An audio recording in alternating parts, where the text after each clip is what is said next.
Kahit pa ano ang ating mga mabubuting gawa, basta may tago tayong mortal na kasalanan.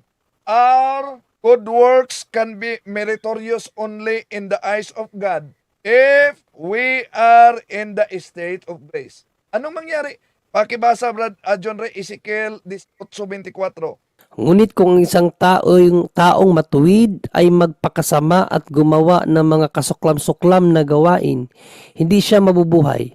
Mamamatay siya dahil sa kanyang pagtataksil at sa kasalanang nagawa.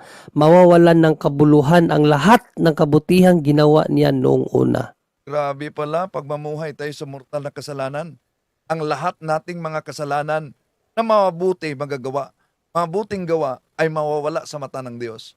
Kaya pagsikapan talaga natin na habang buhay tayo sa mundong ito, di natin mawala ang sanctifying grace na kailangan para tayo'y makapasok sa langit. Bakit kailangan ang sanctifying grace para makapasok sa langit?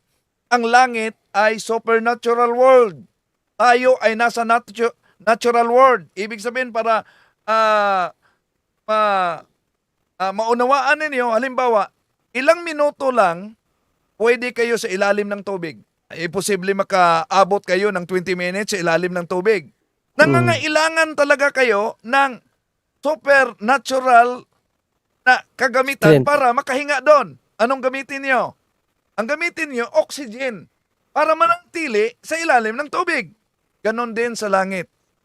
Nandito tayo sa natural world, ang langit ay nasa supernatural world, nangangailangan tayo na para makasama ang Diyos at yon ang sanctifying grace.